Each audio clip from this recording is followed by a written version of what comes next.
Cześć i czołem, drodzy widzowie. W 2018 roku, na przełomie lata i jesieni, nagrałem kilka filmów związanych z 100. rocznicą utworzenia polskiej marynarki wojennej. Przy tej okazji pokazywałem zegarek. No ci, którzy ze mną są trochę dłużej, na pewno dobrze pamiętają, bo często się wtedy pojawiał. Zegarek firmy Ball, stworzony przez Stowarzyszenie SES Komandor na stulecie polskiej marynarki wojennej. 100 sztuk na stulecie. Reklamowałem wtedy to dość ostro, nawet osobny film o tym zrobiłem. O samym zegarku nie będę tutaj opowiadał, możecie sobie zajrzeć do linku w opisie, odświeżyć, bo nie ma sensu 2 razy tego samego mówić. Ważne jest to, że Stowarzyszenie SES Komandor, które stworzyło ten zegarek, widocznie było bardzo zadowolone ze współpracy ze mną, bo zaprosili mnie, że jak kiedyś będę miał czas, to żebym koniecznie przyjechał w ich rodzinne strony. No i w następnym roku, 2019, się to udało, w lato. Przyjechałem do Marcina ze Stowarzyszenia SES Komandor i ugościł mnie w ich rodzinnych stronach w Babimoście.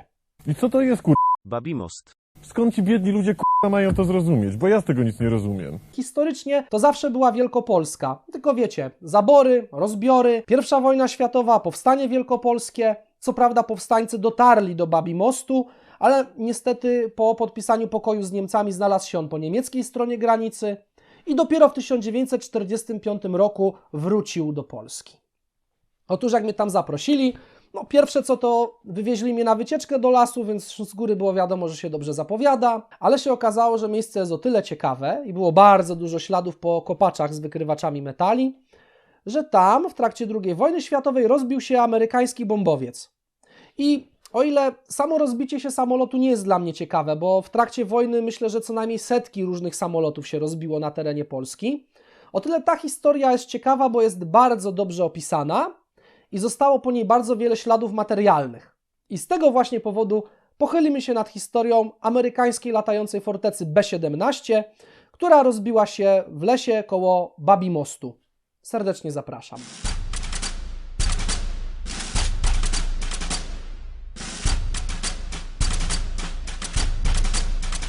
W ostatnich miesiącach II wojny światowej alianci uzyskali absolutną dominację nad niemieckim niebem.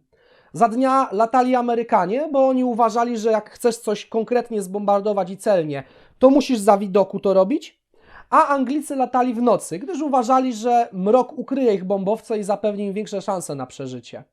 I tak każdego dnia i każdej nocy nad niemieckimi miastami, fabrykami, węzłami kolejowymi pojawiały się potężne 4-silnikowe maszyny, które zrzucały na ziemię płynny ogień. Niemcy mogli się bać i mogli nienawidzić, ale niewiele mogli zrobić. Oczywiście podrywali w niebo myśliwce przechwytujące, strzelała artyleria przeciwlotnicza, ale Amerykanie i Brytyjczycy, mimo tego, że ich załogi często ginęły i przeżywalność tych misji była mała, to i tak po każdej kolejnej misji, kiedy kogoś stracili, wysyłali kolejną załogę i kolejny samolot. Do tej trudnej i niebezpiecznej służby rzucono także pewną 9-osobową załogę bombowca B-17G, zwanego latającą fortecą, który poderwał się z lotniska w Lavenham dnia 15 marca 1945 roku. Wchodził w skład 487 Grupy Bombowej, która znowu znajdowała się w składzie 8 Armii Powietrznej. Tego dnia nad angielskim niebem zebrała się formacja około 1000 amerykańskich bombowców.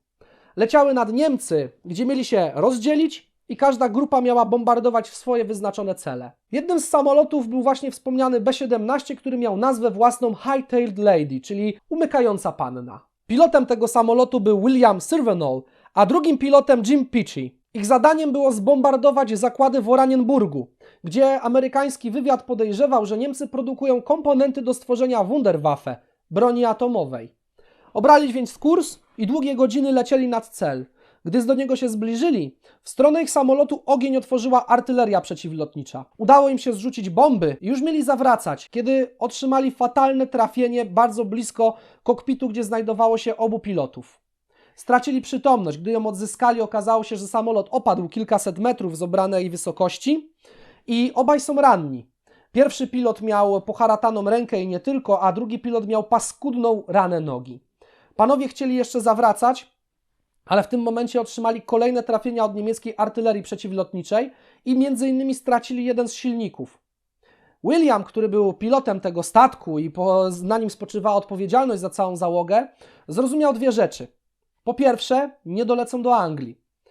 Dlatego musiał skierować maszyny na najbliższe terytorium, gdzie mogą być bezpieczni, czyli w stronę frontu. A to było szalenie trudne zadanie, żeby przelecieć nad walczącymi Niemcami i Rosjanami i znaleźć odpowiednie miejsce do lądowania. I druga rzecz, nie mogli wyskoczyć z samolotu na spadochronach.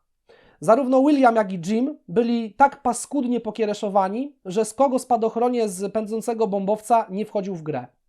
Bombowiec w wyniku trafień szrapnelami artylerii przeciwlotniczej stracił przyrządy nawigacyjne, prędkościomierz, szlak trafił mapy i jak niedługo potem mieli się przekonać, także sterowanie podwoziem. Dlatego, będąc w tej trudnej sytuacji, William do innego bombowca w grupie nadał sygnał. 2 słowa. Mam moc. To było hasło, na jakie umówił się ze swoją żoną, która czekała na niego w kraju, która się zamartwiała, jak zaczął być pilotem bombowca, że no a co się stanie, jak cię zestrzelą? Piloci bombowców raczej krótko żyją. A on jej wtedy odpowiadał: spokojnie, kochanie, jeśli tylko będę miał moc w silnikach, posadzę tę maszynę.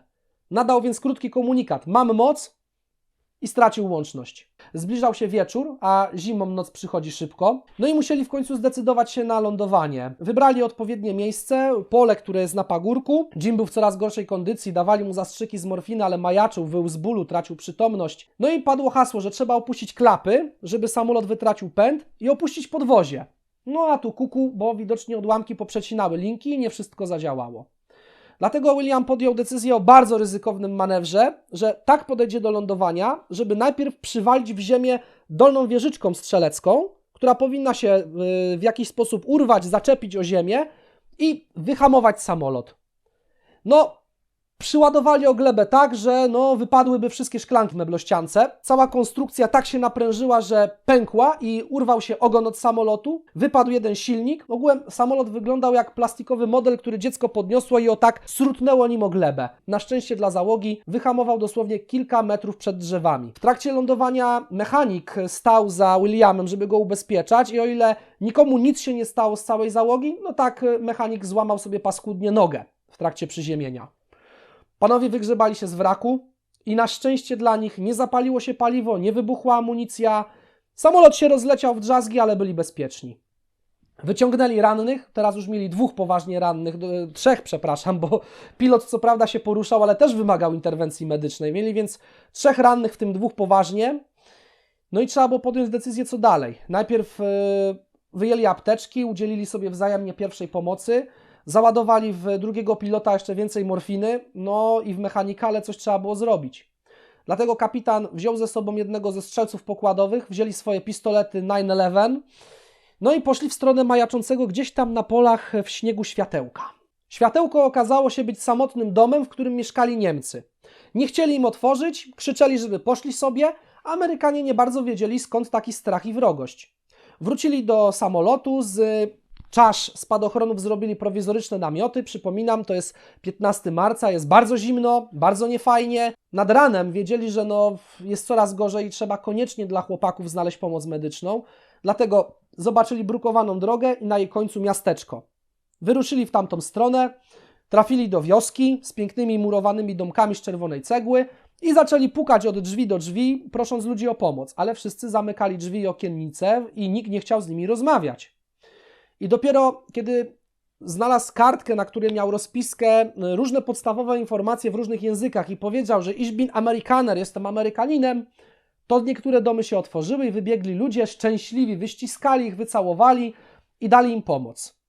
Amerykanie nie wiedzieli, że dosłownie kilka tygodni wcześniej przez ten teren się przewaliła Armia Czerwona i miejscowi na widok żołnierzy się chowali, bo bali się...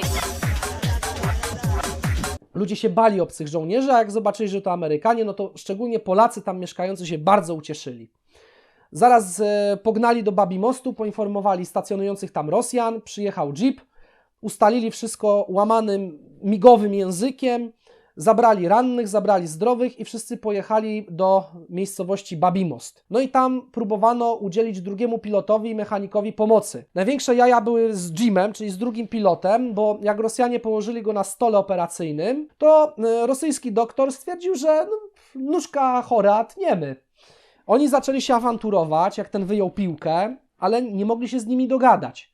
Więc robili tak, że jeden ze strzelców pokładowych znał trochę francuski, A razem z Rosjanami była kobieta, która mówiła po francusku i trochę po rosyjsku. Więc najpierw Amerykanie po angielsku próbowali się dogadać. Jeden to tłumaczył jako tako na francuski, mówił to do tej kobiety, a ona to dalej tłumaczyła jako tako na rosyjski. Doktor znowu w drugą stronę, no i tak dyskutowali, że go namówili, żeby zaryzykował, żeby oczyścił ranę, wyjął uszkodzone kości, strzaskane kawałki, żeby usunął martwe mięso. No niestety Jim już do końca życia miał troszkę krótszą i zdeformowaną nogę, ale lepiej mieć nogę niż kikut. Udało się go uratować, mechanikowi także poskładali nogę i usztywnili. Zaprowadzono chłopaków do łaźni, umyli się, zabrano im do wyprania ubrania. No i myśleli, że tego dnia położą się w zajętym po niemieckim domu, w łóżkach, w wykrochmalonej pościeli, wreszcie odpoczną. Wzięli ich do dowódcy garnizonu, a ten po prostu stwierdził, że jak są Amerykanie, no to wiecie, słowiańska gościnność, trzeba się upić. Na stół wjechał barszcz, no a po borszczu wjechała woda. Woda, której powiedział, że śmierdziała trochę jak płyny techniczne, waliła mosiądzem i ogółem jakiś to był bimber widocznie pędzony w dość frontowych warunkach. No i niestety Amerykanie dowiedzieli się, że kac morderca nie zna serca. Zostali tam aż do 24 marca i w tym czasie Rosjanie robili sobie z nimi zawody w piciu wódki. Poza tym robili sobie zawody w strzelaniu z broni, robili zawody sportowe, no i też dużo ludzi, którzy są już starsi wiekiem, a wtedy byli dziećmi, pamiętają, że Amerykanie rozdawali dzieciom czekoladę amerykańską. 24 marca Amerykanów załadowano na 2 ciężarówki, o ironię obie amerykańskie, Forda oraz Dodge'a, które dostali Rosjanie w ramach programu wsparcia od Ameryki. No i wyruszyli w bardzo długą podróż. Jako że wojna jeszcze trwała, to całą załogę 9 pilotów najpierw zawieziono samochodami przez Łódź na wschód do Połtawy na Ukrainie. I tam na lotnisku odebrał ich amerykański samolot transportowy, który leciał przez Grecję, przez Bliski Wschód na okrętkę znowu do Anglii, więc dla nich właściwie wojna skończyła się w Babimoście. Historia wraku tego konkretnego B-17, zwanego umykającą panną, jest emblematyczna dla chyba wszystkich zestrzelonych w Polsce, nie tylko samolotów. Otóż jeśli uderzył o glebę, ale nie spłonął do ostatniego kawałka i nie rozleciał się na miliard części, a wciąż można było w nim znaleźć coś, co jest całe i kompletne, no to jak tylko w marcu Amerykanie pod koniec marca wyjechali, a Rosjanie wypompowali tylko paliwo i zostawili wrak na pastwę losu, to z okolicy zaczęły się pielgrzymki do wraku z taczkami, wózkami i plecakami i każdy coś sobie zabrał. Największe wzięcie miały spadochrony, ponieważ jedwab użyty do uszycia czasz idealnie się nadawał, żeby miejscowe krawcowe dla różnych miejscowych elegantek uszyły z tego suknie ślubne, sukienki, bluzki i inne ubrania. Panowie zainteresowali się urządzeniami technicznymi, akumulatorami, sprężarkami i innym sprzętem na pokładzie, a nawet wykorzystano cienkie paski folii aluminiowej, które były w samolotach po to, żeby w razie namierzania przez radar je wypuścić i zmylić obronę przeciwlotniczą przeciwnika, bo z tych małych aluminiowych pasków robiono ozdoby choinkowe. I tak oto samolot leżał sobie na polu, rozbity, no i z każdym rokiem było go coraz mniej, bo każdy coś tam odkręcił, bo każdemu coś się przydało i dopiero wiele lat później został on pocięty i zezłomowany. Ale mimo tego nawet dziś chodzą tam ludzie z wykrywaczami i wyszukują różne graty. Jak byłem w Babimoście, to się dowiedziałem, że bardzo dużo różnych rzeczy tam zostało i praktycznie każdy pasjonat historii w okolicy ma coś z tego samolotu. Różne rzeczy. Zachował się podobno kombinezon pilota, który ma jeden człowiek. Zachowały się różne przyrządy. Zachowały się różne pogięte fragmenty aluminiowego poszycia, dźwigienki, przełączniki, tasiemki, łuski. Ale najfajniejsza rzecz, jaka się zachowała, jeden koleś wymontował z niego sprężarkę i jeszcze do niedawna jej używał podobno. I to jest właśnie fajne, bo to jest jedyny taki od A do Z opisany przypadek, gdzie można zobaczyć, jak fajnie ludzie sobie poradzili z tym, co wojna im zostawiła. Takich samolotów było wiele. No, tą historię poznałem, bo poznałem ludzi ze stowarzyszenia SES Komandor. Gdyby nie te zegarki, gdyby nie ta cała akcja, to by mnie tam nigdy nie było. Serdecznie dziękuję za zaproszenie. Jak macie u siebie takie historie z samolotami, które u Was spadły, to zachęcam do napisania w sekcji komentarzy. Chętnie poczytam o Waszych lotniczych rozbitych historiach. A na dziś żegnam się i kończę. Wszystkiego dobrego. Cześć!